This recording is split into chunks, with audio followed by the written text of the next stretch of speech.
இந்த சினிமாவில் ஒருத்தரை ஹீரோ ஆக்கணும்னா என்ன பண்ணுவார் அப்படின்னா, அந்த கதாசிரியர் இருக்கார்ல, டேரக்டர், அவர் எப்படி கதை எழுதுவார் அப்படின்னா, அந்த ஹீரோவாக காமிக்கணும் அப்படிங்கிறதுக்காக அந்த ஹீரோவோட அம்மாவை வந்து எதிரி வந்து சின்ன வயசாக இருக்கும் அவருக்கு. ஹீரோவுக்கு வந்து அப்போ சின்ன வயசு. அப்போ அவரோட அம்மாவை வந்து எதிரி வந்து கொன்னுருவான்.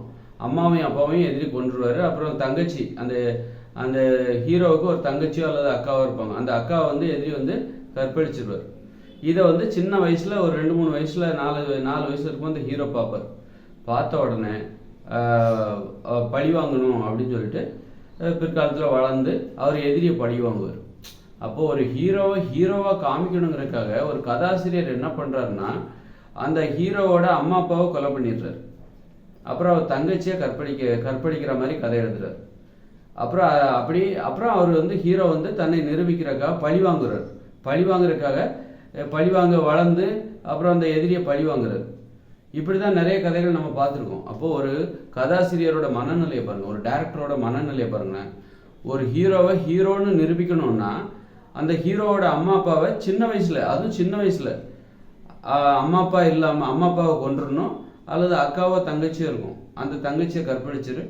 இப்போ அந்த ஹீரோ வளர்ந்து இந்த எதிரியை கொல்லுவார், தான் ஒரு ஹீரோன்னு நிரூபிப்பார் அப்படின்னு சொல்லிட்டு அந்த கதாசிரியர் கதை எழுதுவார். அப்போது இதுலேருந்து நம்ம என்ன தெரியுது அப்படின்னா, ஒருத்தர் ஹீரோன்னு நிரூபிக்கிறக்காக ஒரு அம்மா அப்பாவை கொன்றுறாரு அந்த கதாசிரியர். அவர் அக்காவை வந்து கற்பழிப்பு. அப்புறம் வந்து அவர் வளர்ந்து பழி வாங்குறாராமா. இவர் ஹீரோன்னு நிரூபிக்கிறக்காக 2 பேர்த்த கொலை, ஒரு கற்பழிப்பு. இவர் இது மாதிரி தான் என்ன ஆகுனா, இப்போ வந்து ஒரு டாக்டர் வந்து தன்னை டாக்டர் நிரூபிக்கணும்னா நிறைய பேர் நோயாளி ஆகணும், நிறைய பேர் நோயால் பாதிக்கப்படணும். ஐயா என்ன காப்பாற்றுங்க. அப்போ அவர் டாக்டர் நிரூபிக்கணும்னா பல பேர் நோயாளியாக மாறணும். அப்படி தான் இங்கே வந்து இப்போ ஒருத்தர் வள்ளலாக இருக்கணும், ஒரு வள்ளல் வாரி வழங்குவார் அப்படின்னா நிறைய பேர் இங்கே பிச்சைக்காரராக இருக்கணும். அப்போ அவர் வந்து ஒரு வள்ளல்னா அவர் தன்னை ஹீரோவாக நிரூபிக்கணும்னா அவர் இங்கே நிறைய பேர் பிச்சைக்காரராக இருக்கணும்.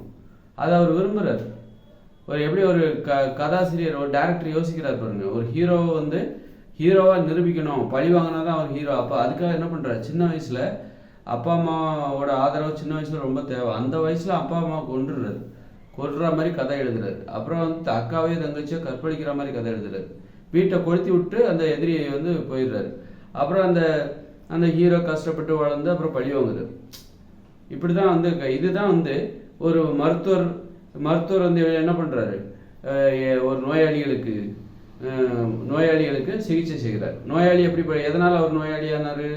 அவருக்கு உணவு கட்டுப்பாடு எதுவுமே கிடையாது, போதைப் பொருள் பழக்கம், இப்படி ஏனதானன்னு ஒரு வாழ்க்கை முறை, இதனால அவர் நோயாளியாகிறார். நோயாளியாகி அவரை வந்து என்ன பண்ணுறார், டாக்டர் வந்து குணப்படுத்துறார். அப்போ அவர் டாக்டர் ஆகணும்னா இவர் வந்து உணவு கட்டுப்பாடு இல்லாமல் ஏனதானன்னு ஒரு வாழ்க்கை வாழ்ந்து சீரழிஞ்சு போய் நோயாளியாக மாறி அவர் டாக்டர்கிட்ட வரணும். அப்போ டாக்டர் வந்து தன்னை நிரூபிக்கிறதுக்காக இதெல்லாம் விரும்புகிறாரு. இல்லைன்னா இப்போ இந்த உலகத்தில் எல்லாருமே ஆரோக்கியமாக இருந்துட்டாங்கன்னா டாக்டர் அவர் ஒன்றும் பண்ணவே முடியாது, அவர் தன்னை நிரூபிக்கவும் முடியாதுல்ல. அது மாதிரி தான் வந்து இங்கே நிறைய குற்றங்கள் இருந்தால் ஒரு போலீஸ் தன்னை நிரூபிப்பதற்கு இங்கே நிறைய குற்றங்கள் வேண்டும். எல்லாரும் அமைதியாக இருந்துட்டால் ஒரு போலீஸ் தன்னை எப்படி நிரூபிக்கிறது அப்படின்னு கூட யோசிக்கிறார்.